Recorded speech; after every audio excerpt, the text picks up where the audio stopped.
over at sunrise. Automotive will treat you right. Will treat you right.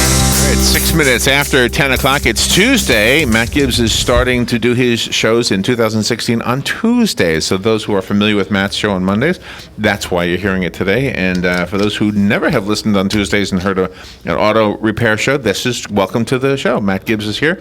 Matt is the owner of Sunrise Automotive and Crossroad Auto Sales, who are both businesses I do with. Did I do that right? In other words, my car has been fixed at Sunrise Automotive many times, and Crossroad Auto Sales sold me 2 cars in 2015, one that I kept for 3 weeks, and one that I traded in for the one that Matt wanted me to buy in the first place, which is awesome, an awesome vehicle. How you, Matt? How you doing? Good, Larry. How are you? So many things in the news this morning about cars. I shared some of them with you off the air. I don't know if you want to go in those directions, but I guess new stuff happening for cars. Yes, there's all kinds of new stuff happening, and it continues to happen. Do you have a wish list? Like, if I was to wish for one thing in cars, it wouldn't be the car either at all. It would be the driver. I think there would be no accidents except for mechanical failure accidents. But there'd be like 90% fewer accidents or more if people would just drive better. I think. I can see that. People just smarter. I mean, I think most accidents happen because of Human error. Yeah. Yeah.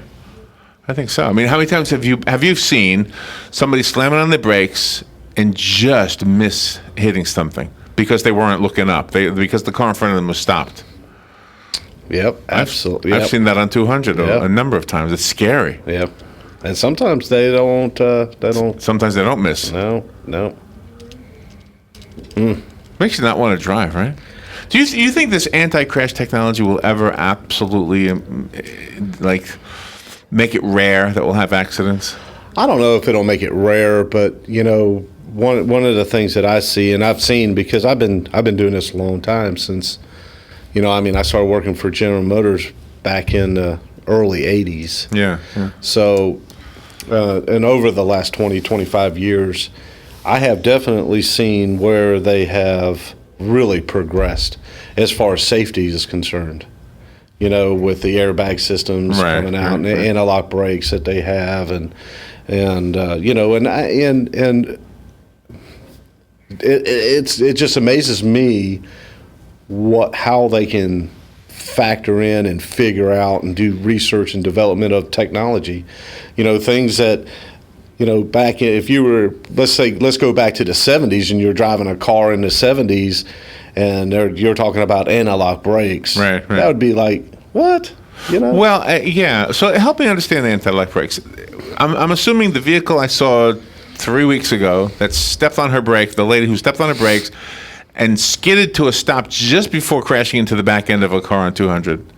She's got a new enough vehicle. She probably has anti-lock brakes. Mm-hmm. So why did it appear that the tires locked up? Well, it's not an anti-skid brake system. It's an anti-lock system. Okay, help me understand that. Okay, so what happens is,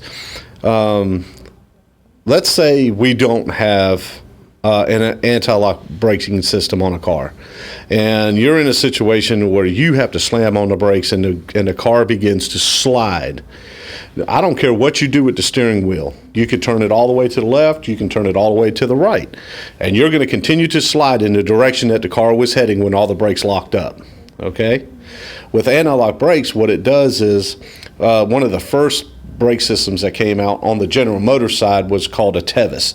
Tevis is the same company that does anti-lock braking systems on Boeing, for Boeing jets. Well, they developed this system for cars, and GM used it back in the mid-'80s. Uh-huh. And basically what happens is on the calipers, on your front calipers, 75% of your stopping is from the front brakes, not the back brakes. So what they did was, with the Tevis system, that caliper, when you smash the brake, it would pulsate 15 times a second. So your brakes are on and off, on and off, on and off 15 times a second. Oh, really? And that does what? And so what that allows you to do is, as you're sliding, you turn the steering wheel. It allows the car to go with the direction that you're steering it to. And perhaps get out of the situation. And it reduces the amount of time it takes to stop the car. So like when this brake system came out in the 80s, me and some of the guys in our dealership, we went to Jacksonville. That's GM had a training center up in Jacksonville, and we were learning about this whole brake system. And one of the things that we had to do was we went out on a test track and we actually used the brake system, and we just slammed on the brakes. Slam on it, just go for it. And we Wow. did it in wet conditions, dry conditions, sandy conditions, all kinds of different road type conditions. That must have been fun. It was fun. And you got a feel of how the brake system Wow. actually functions. And that's when it was new. And that was when it first came. So are they better now than they were? Yeah, they're a lot better as far as pulses per second. They're also a lot better mechanically. Back in the day when they first came out with this, there was a nitrogen charged accumulator that was a part of the system, and after a period of time the nitrogen would leave the accumulator and you had to replace it, and all the parts were very expensive, and so they've gone more solid state. They've done a lot more computer stuff with them, and they've made it a lot more efficient. Is cool. What I'm trying to say. And you have a phone call, Matt. By the way, the phone lines are open if you want to call Matt about your car. The number is 622-9622. Good morning. You're on the air with Matt. Yes, good morning, Matt. Morning. See, would you recommend, I'm going to be pulling a large boat eventually with my vehicle in Florida here in the hot summer and whatever. Any kind of coolant protection for my transmission to be added to the vehicle? Absolutely. I don't know what size boat you're going to be trailing. I don't know what kind of truck you're going to be pulling the boat with. A lot of the trucks that you buy from the factory, if you get it with a trailer package, it'll have a heavy-duty transmission cooler already on it, depending on what kind of package the truck has. If it doesn't have an adequate transmission cooler, which all automatic transmissions cool through the radiator. One of the problems that I have with that is if the engine temperature is at 220 degrees, your transmission fluid is running pretty close to 200 degrees, and that's about 25 degrees too hot. Oh, really? You want to keep your transmission fluid temperature around 175 degrees if you can, and the best way to do that is actually install a transmission cooler that will go on the outside of the radiator. Typically Hayden, there's a company called Hayden, and they make some really, really good transmission coolers that are very simple to put on, and they do a tremendous job. Do you install them, and do you recommend changing your transmission fluid more often if you're going to be towing something? I would definitely look at it, depending on what year and everything. Here again, a lot of these new transmissions are using a synthetic type transmission fluid, and a lot of this fluid is not cheap. So depending on what year the vehicle is, the amount of the load that you're pulling, I would change the fluid according to the use that I, put the transmission through. Okay, very good. Well, thank you very much. You're welcome. Yeah, thank you. That's a great idea. So we would just come to you then and say, look, we're going to be pulling a boat. We need that new thing put in here, and then that's it. We just sit in the waiting room and wait till you tell us what's done. Yeah, that's exactly right. That's how I fix my car. I just sit there and look at your literature, readable material, and look at your paintings on the wall. My doctor bought it wasn't a boat, it was a travel trailer. They bought a big travel trailer. They were planning on going to the mountains up in North Carolina, and he brought it in and said, "What would you do if this was your truck?" And the biggest thing and the most important thing to me that I saw that he needed to do was add a transmission cooler to his truck. Can I pull something with my vehicle? Not much. I didn't improve very much, did I? No, you could pull a small boat or a small trailer. But I couldn't with the other car. No. You told me don't pull anything with that thing. You don't want to pull anything with that thing. I thought for sure you would say, "Oh yeah, now you have a strong vehicle." Well, you do. You have You have a vehicle that will pull up to a certain thing. You know what I'm saying? 2 bicycles wouldn't be a problem? No, Okay, problem. Good. All right, good morning. You're on the air with Matt. Hey, Matt. Morning. Hey, this is Dennis. Hey, Dennis. If you install a transmission cooler, since you got a line going from the transmission to the radiator and then back again, wouldn't you want to put it after it has left the radiator? Yes. Otherwise, it's going to pick up the heat that you just tried to get rid of, right? Exactly. You want to make it to where it goes through the radiator, out of the radiator, through the cooler, and then back to your transmission. Okay. Just wanted to know. Yep, that's it. Thank you. And it sounds like Dennis would do his own mechanical work, whereas I would just sit in the lobby, drink coffee, and wait. then you come out. Okay, you're ready. Now you can pull a boat. Now you can pull a boat. do you pull boats with standard transmissions where there is no transmission fluid? Yeah. Oh, well, there's transmission fluid, but if it's a standard transmission, okay. I didn't know those. It's got manual transmission fluid. Oh, I didn't know that. Yeah. I never knew that. I never did anything with it when I had my standard. Yeah. You never did? Just never did. I guess I broke the rules. All right, we'll take a little break. We'll be right back. If you want to call Matt, the number is 622-9622. If you're new to hearing Matt because you never listened to Matt on Mondays when he did the show for, the past 25 years or so. This is Auto Repair with Personal Care with Matt. Let me do it again. Rewind the tape. Auto Repair with Personal Care with Matt Gibbs. And we'll be right back. The weather is brought to you by myfwc.com. Safe boating is no accident. For Tuesday, a mix of clouds and sun and becoming breezy. There can be a shower along the coast, the high 59 in the north to 68 in the south. Partly cloudy Tuesday night. There may be a shower in spots along the coast with more clouds. Lows ranging from the upper 40s and low 50s, well inland to the low 60s on the beaches. For Wednesday, variable cloudiness and breezy with a passing shower, high 67 to 71. From the Florida Weather Center, I'm meteorologist Joe Lundberg. Put your money to work. Florida Credit Union has a money market special, 1% APY until December 31st, 2016. That's right, through December 31st, 2016. $50,000 minimum balance to open and earn dividends. On January 1st, 2017, the account reverts back to a normal account at current rates. Federally insured by the NCUA, Florida Credit Union, enriching people every day. Visit one of Florida Credit Union's convenient locations today or their website, www.flcu.org. Offer ends February 28th, 2016. The staff at Mid-Florida Prosthetics is dedicated to helping you regain your previous lifestyle. They utilize their years of experience and your input to fit you and serve your needs. Mid-Florida Prosthetics serves a wide range of patient age groups from pediatrics to geriatrics. Listen this coming Friday at 9:30 a.m. right here on WOCA for In Step with You.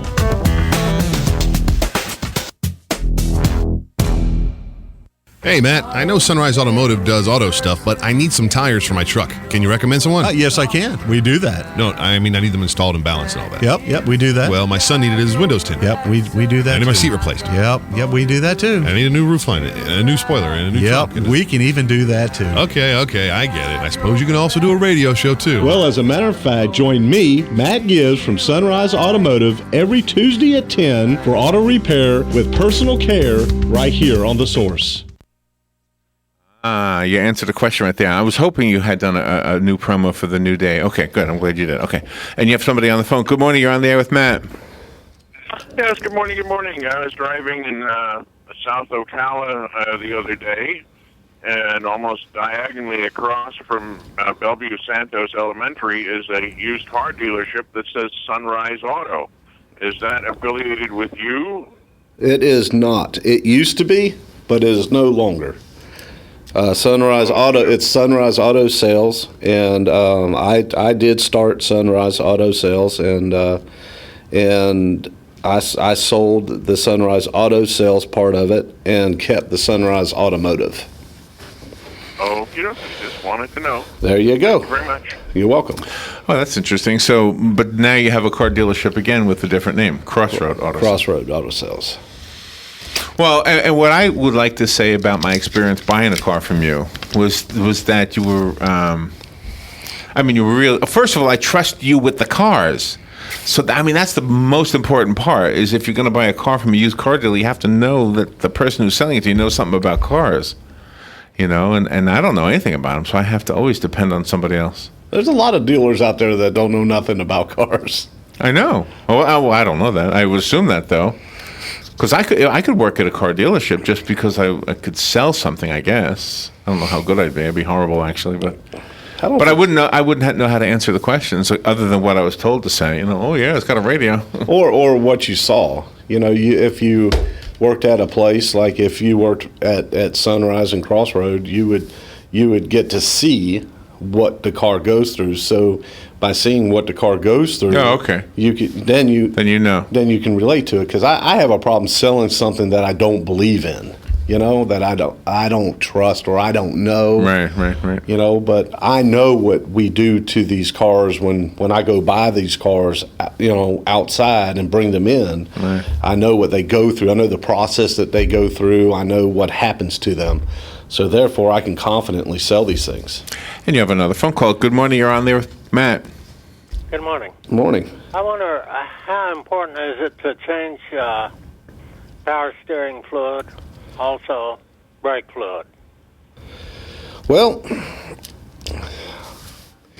there's this.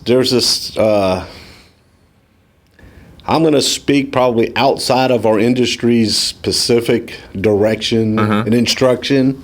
I'm the type of person where if there's a power steering issue, let's say a rack and pinion is starting to leak or a gearbox is starting to leak and we had to replace a component in that system, I'd say we're going to flush it and put all new fluid in it.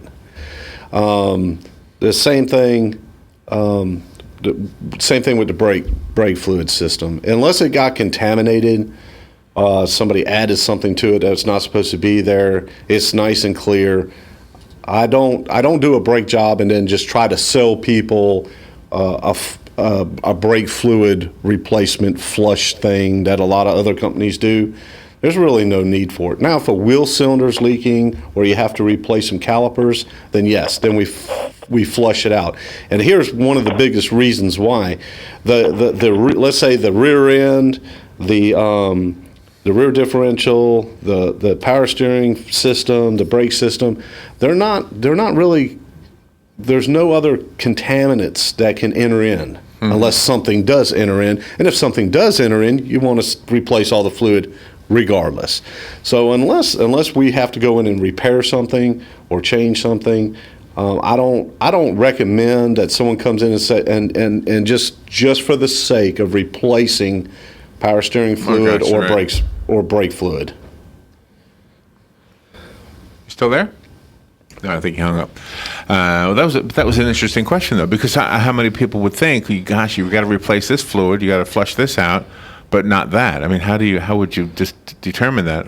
Well, I mean, I look at it like this: where heat's involved, like in your engine oil. I'm big on changing your engine oil. You have so many other outside elements and heat and friction and things that are contributing to this fluid. Same thing with the transmission. But let's say power steering fluid, there's a little bit of heat there involved. Nothing really to go after the fluid. And you have another phone call. Good morning. You're on there with Matt. Hey, Matt, here you go, talking about oil again. Not me. Listen, Matt. Yeah. Oil is cheaper than metal. Oil is cheaper than metal. And you have to understand in a brake system, which is a hydraulic system, you've got to flush to get all the air out because you don't want to go down the road and put your foot against the wall and not have brakes. That's what I'm saying. You're talking about oil, and you don't know anything about it. That's what I'm talking about, man. I said if we replace something in the brake system, we're going to put new fluid in it. Of course we have to bleed the brakes. If you put on a caliper, of course you do. Well, anybody knows that. Even you might even know that. Say that. That's what I said. Why don't you listen? Listen. Why don't you just listen? You know nothing about lubricants. You know nothing about oil. You're ignorant on the subject. You come on the radio and you try to sound like you know what you're talking about, But you don't. But how long have you been doing this? I've been in this town fixing cars for 30 years. That's what. So I can do this for 30 years and not know what I'm talking about. I can have my own business for 30 years. Come on, man. Really, get a job. Go do something. Go do something with your life. We'll talk to you later. Have a great day. He hung up on you. He wasn't listening to you. Obviously, you did say to everybody, every mechanic bleeds the air out of the brake. You have to. I mean, that's just stupid. That's just somebody that wants to be on the radio for 5 minutes. I think we figured out he's actually from another station. Did we figure that out? You okay? Yeah. I got my water. I wonder where he's been. I guess he stopped listening on Mondays. I guess. He's a Tuesday listener. I don't even know if he really listens when he listens. You're getting a lot of action on the Tuesday. Let's go. You like having the Tuesday slot working for you, right? Yes. You know, one thing we've never mentioned, actually, or maybe you have, but not often. What are your hours over at Sunrise? We're open from 7:30 to 5, Monday through Friday. Okay. Just so you know, you're not there on Saturday. Not there. The car lot, we're there during the tax season, and coming up, we'll be there on Saturdays till noon. Really? Why tax season? Because that's when everybody really buys cars. They get some tax money in. Okay. So can we be there to get our oil changed on a Saturday? No, not on Saturday. I got to give my guys a break. But if I just drop it off, if I just come in like at 2:00 in the afternoon, or do I need to make an appointment? No, for an oil change or something like that. Because my light's been on for. No, Larry. No. What? Don't tell me your oil light's been on. It is on. Well, come on. I have to wait, Because I don't know anything about oil. You don't need to put oil in your car, Larry. You can put some lemonade in there. You invited that man to come in and talk to you at the station. Yeah. At your station, not the radio station. Did he show up? No. Well, he needs to. You still have that device over there from the Schaefer's guys to test the oil? No, I could call it. That guy has to come. Yeah, that was their equipment. Okay. I can call them up though. Well, might not be a bad idea. It wouldn't be a bad idea. I got another minute and a half left. If you want to call and ask Matt a question or challenge his integrity, you're welcome to do that. The number is 622-9622. And look forward to the calls. So from now forward, we're doing the show on Tuesdays. And you do have another phone call, so let me take it. Good morning. You're on the air with Matt. Hey, good morning, Matt. Morning. I actually thought that was a staged call. Nope, that wasn't staged. I didn't realize that was for real. A different situation on a motorcycle. You flush the brake system annually, and with synthetic brake fluid like .5, water separates and always goes to the lowest point where it can cause rust issues and all that. But with like .34, it's basically hydroscopic and just goes through the whole system. Not knowing a lot about new cars, Matt, I'll be honest with you. With synthetic brake fluid, do you have the same problem with water going to the lowest point? Now just hang up and get the answer. 15 seconds. No, thank you. Actually, we don't. I mean, that's not an issue that we deal with hardly at all. Motorcycles, I agree with you 100%. Matt, thank you so much. It's always fun, especially when somebody gets you riled. We'll see you next week. President Obama's getting ready to reveal plans to expand federal background checks on gun purchases. Under the executive action, the president will apply a more sweeping definition of gun dealers that will expand the number of gun sales subject to background checks. Currently, guns purchased at gun shows, websites, and flea markets often skirt the background check requirement. Fox Radio's John Decker. President's executive order will also call on the FBI to hire 230 more examiners to process the millions of background checks that are conducted each year. Ceremonies in Paris today paying respects to the 17 victims of the terror attacks a year ago. And attorneys for the wife of comedian Bill Cosby have filed a motion asking a judge to postpone her scheduled deposition Wednesday. This according to the Boston Globe.